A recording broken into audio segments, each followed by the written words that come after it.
Chapter 5. Being on the lam was a whole lot of fun for about 5 minutes. Every time my heart beat, I could feel the blood pushing hot and hard on the inside of my sting spots and the bite on my hand. But I couldn't let that slow me down. I had to get out of this neighborhood as quick as I could.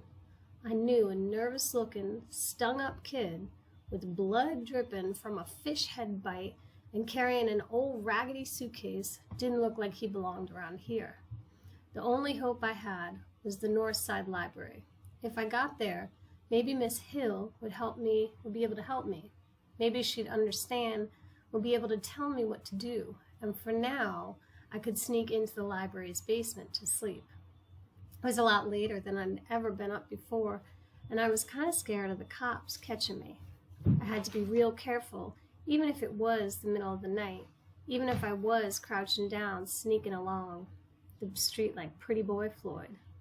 At the library, I walked past a row of giant Christmas trees that were planted on the side of the building. There was a door on the side with a light burning above it, so I kept walking in the shadows made by the big trees. When I got to the back windows, I almost busted out crying. Somebody had gone and put big metal bars in the windows. Even though I knew it was useless, I tried tugging at the bars, but they were the real McCoy, solid steel. I headed back to the Christmas trees. They were low enough to the ground that no one could see me unless they were really looking. So I started opening my suitcase. My folks don't have sense enough to carry a blanket. Most folks don't have sense enough to carry a blanket around with them, but you never know when you might be sleeping under a Christmas tree at the library, so I always keep mine handy. I untied the strange knots that the Amoses had put in my twine and opened the suitcase. I could tell right away that someone had been fumbling through my things. First off, whenever I put the blanket in, I always fold it so that it stops all the other things from banging up against each other. But those doggone Amoses had just stuffed it in without paying no mind to what it was mashing up against. I lifted the blanket out and saw that everything else was still there. You might be able to say that the Amoses were some mean old nosy folks, but you couldn't call them thieves. I picked up the old tobacco bag that I keep my rocks in.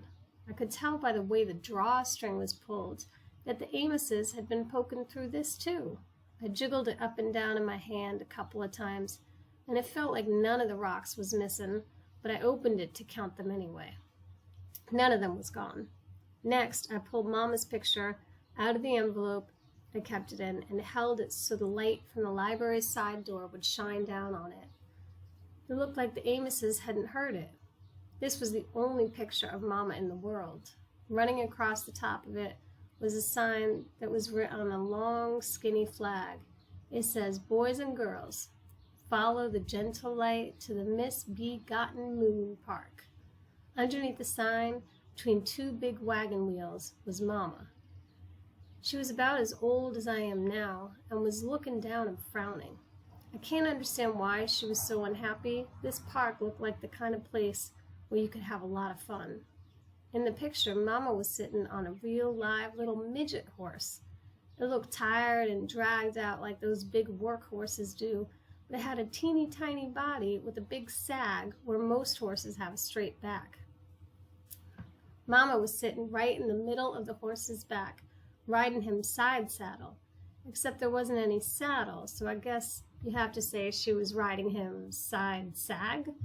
She had 2 6-shooter pistols in her hands, and the way her face looked, you could tell she wished she could have emptied them on someone. And I know who that someone was. Mama told me it was her father, my granddad. He'd gone and ruined everybody's fun that day by getting in a big fight with my mother about the gigantic, white, 25-gallon Texas cowboy hat that she was wearing. Mama used to tell me, that hard-headed man insisted, mind you, that I wear that horrible hat.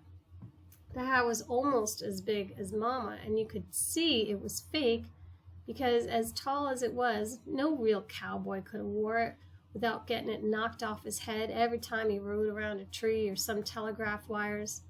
Mama told me that some man used to drag the midget horse all through her neighborhood with a camera, and if your mama or daddy signed a piece of paper, he'd take some pictures of you, then come back in a couple weeks so you could buy them. Mama wasn't looking like she had rocks in her jaw because the hat was so fake that a real cowboy would have laughed you out of town for wearing it. She was mad because the hat was so dirty. When she used to tell me about it, her eyes would get big and burny, like the whole thing had happened the day before yesterday, instead of all those years ago. She'd start moving around our apartment real quick, picking things up and putting them back in the same spot. Filth, she'd say about the hat. Absolute filth. Why, the thing was positively alive with germs. Who knows what type of people had worn it? I'd say, I don't know, Mama. She'd say, who knows how many years it had been worn by who knows how many sweaty little heads? I'd say, I don't know, Mama.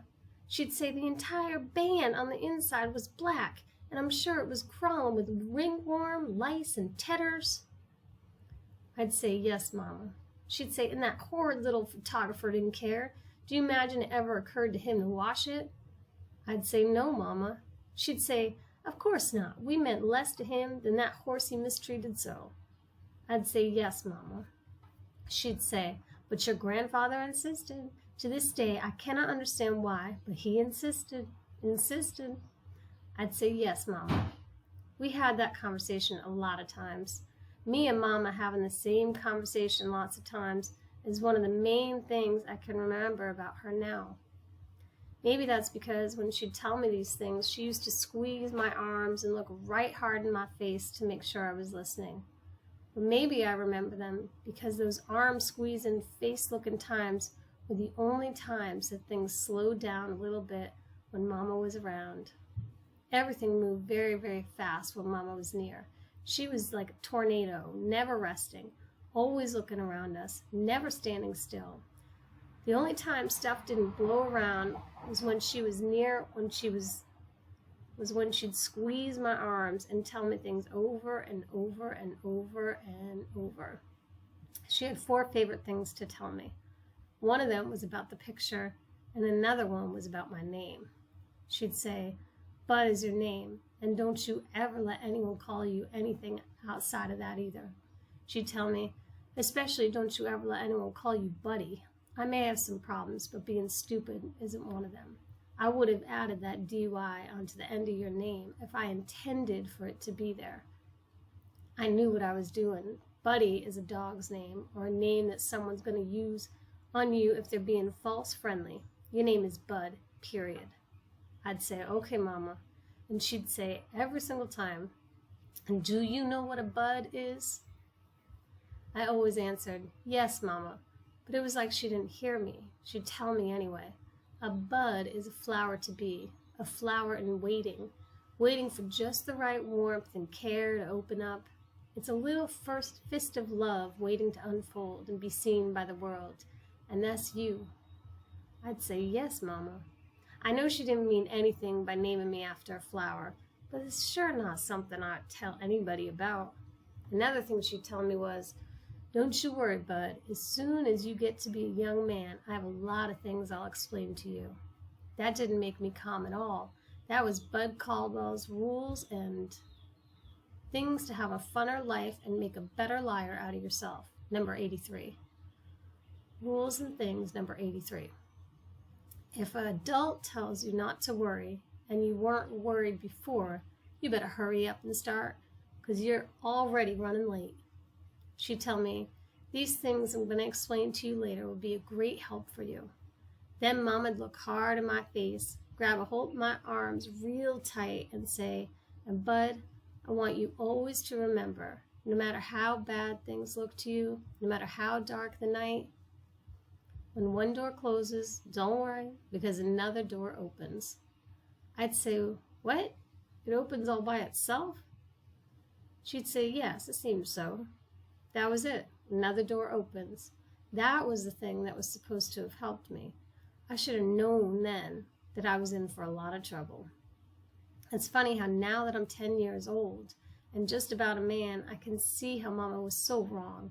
She was wrong because she probably should have told me the things she thought I was too young to hear. Because now that she's gone, I'll never know what they were. Even if I was too young back then, I could have memorized them and used them when I need help, like right now. She was also wrong when she thought I'd understand that nonsense about doors closing and opening all by themselves. Back then it really scared me because I couldn't see what one door closing had to do with another one opening unless there was a ghost involved. All of her talk made me start jamming a chair up against my closet door at night. But now that I'm almost grown, I see Mama wasn't talking about doors opening to let ghosts into your bedroom. She meant doors like the door at the home closing leading to the door at the Amos's opening, and the door in the shed opening leading me to sleeping under a tree, getting ready to open the next door. I checked out the other things in my suitcase, and they seemed okay. I felt a lot better. Right now I was too tired to think anymore, so I closed my suitcase, put the proper knots back in the twine, crawled under the Christmas tree, and wrapped myself in the blanket. I'd have to wake up real early if I wanted to get to the mission in time for breakfast. If you were 1 minute late, they wouldn't let you in for food.